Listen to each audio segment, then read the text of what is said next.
Christopher Nolan is one of the most acclaimed filmmakers of our time with hit movies like the Dark Knight trilogy, Dunkirk, and Interstellar. He's a five-time Academy or Oscar-nominated director and writer who pushes the boundaries of storytelling for the big screen. And now, in his new film, Oppenheimer, it's being called, well, his most impressive yet. It features Cillian Murphy playing the title role, that of famed physicist J. Robert Oppenheimer, who oversaw the development of the first atomic bomb during World War II. He gave that first test the codename Trinity.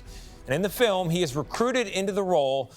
It became known as the Manhattan Project. He was director by Leslie Groves. Leslie Groves was an Army officer played by Matt Damon. We had a conversation with Nolan about the movie yesterday, and it started with a look at a scene where Groves asks Oppenheimer why another physicist, Enrico Fermi, is placing bets before the first test of the bomb. What did Fermi mean by atmospheric ignition? Well, we had a moment where it looked like the chain reaction from an atomic device might never stop, setting fire to the atmosphere. Why is Fermi still taking side bets on it? Call it gallows humor. Are we saying there's a chance that when we push that button, we destroy the world? Nothing in our research over 3 years supports that conclusion, except it's the most remote possibility. How remote? Chances are near zero. Near zero. What do you want from theory alone? Zero would be nice. Christopher, thank you very much for being here. A lot of people don't like to think about that, but you've spent years thinking about the power of these weapons and the man behind it. What was it that fascinated you about it? Well, what really fascinated me about Oppenheimer was looking into the historical reality. His story is just the most dramatic I've ever encountered. The suspense, the twists, the turns, all that stuff. And this seminal moment, the Trinity test, the anniversary of which was last weekend, where they changed the world. They changed the world we all live in and the world we will always live in. I grew up in the United Kingdom in the 1980s at a time of real fear of nuclear Armageddon. It was in the pop culture. And our relationship with the fear of nuclear Armageddon ebbs and flows over time. It's almost like we can't worry about it for too long. We get exhausted or something. The problem is the threat never actually goes away. The human drama of this story is Oppenheimer becomes this public star, the father of the bomb. He won the war for America, saved American lives, but he's acutely aware, along with many, many, many other scientists, that the world has changed. And if an arms race to build ever and ever bigger bombs launches, we're all going to be living a very different life. He tried to prevent it, and he was persecuted politically for it. Yeah, I mean, the thing about his story that a lot of people know a little bit about, but not much, and for me, somebody who knows nothing about Oppenheimer is the ideal audience member for this film, because then they get to be surprised and shocked by everything that goes on. And the film is really an attempt to jump into his head, go through his experience, and the book I'm adapting, called American Prometheus, is subtitled The Triumph and Tragedy of J. Robert Oppenheimer, and it's exactly that. He did incredible work for his country in the war. In a lot of ways, was seen to have won the war for the Allies.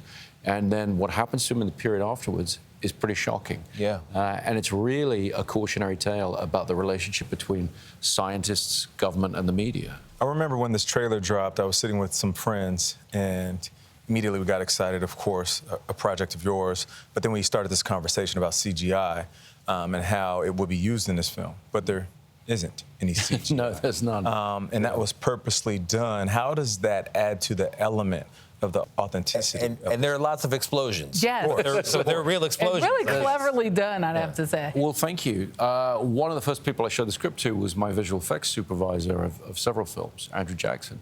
And he's somebody who's worked with computer graphics, but he's also worked with analog methods, with old-time special effects. And I said to him, let's try and do this with no CG, because the thing about CG is it's incredibly versatile. You can do anything with it. Right. But as animation, as computer animation, it tends to feel a little bit anodyne, a little bit safe.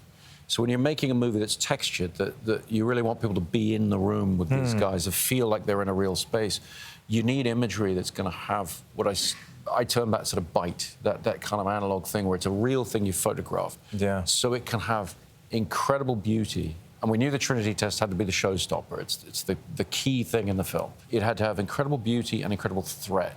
And it's difficult to make computer graphics threatening. In the aftermath of the Trinity test, the U.S. government takes 2 models of that bomb, of course, drops them on Japan. The war is over. There's a moment of joy, of happiness, of celebration, of feeling like something terrible has passed. But then in the film, there's this incredible scene where Oppenheimer comes to realize psychologically that the really terrible stuff could be in the future. Yet to come. The way you portray that is with a scene in which he's looking out at an adoring crowd, cheering fans, and he starts to imagine a darker explosion right there in the room. And the face that your camera lingers on, a face that I don't know exactly how to put this, but is essentially suffering the trauma of a nuclear explosion.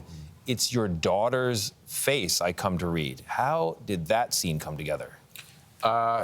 She was on spring break and she's cheap and available.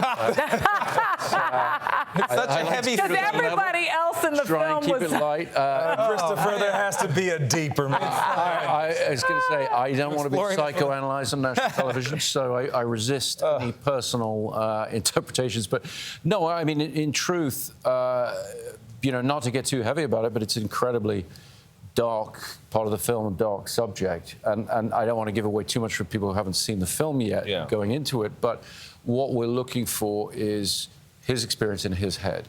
And so to me, it seemed to me that somebody who had been amongst the first people on Earth to witness nuclear fire, they would carry that with them and everything. And any time they're imagining the consequences of these weapons, they're going to be seeing the people around them, the people they love.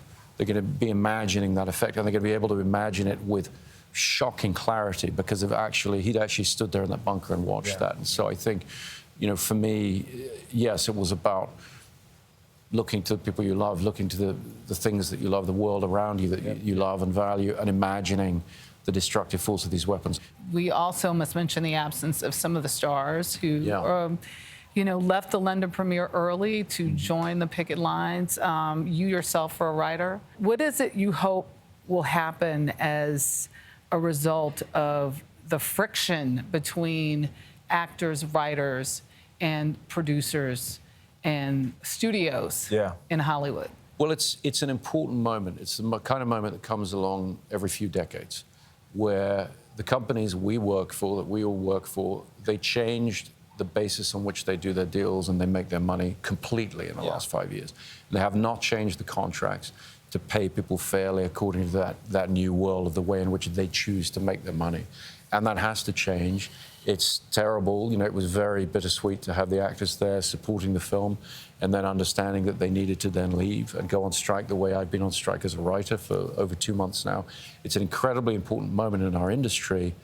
Hopefully the dramatic action now of SAG joining the strike will prompt the companies to much more swiftly look at how they have to shift the deal structure. And they do, and they need to do it so that we can all get back to work and get back to doing what we love. I don't always say this, but you should watch this in the theater on the biggest screen you can get access to, because it is larger than life, but it is real life at the same time, and you feel that real life when you're in a big theater. Christopher Nolan, thank you very much for being here. Really appreciate it. Thank you. Thank you. Thank you. Thanks.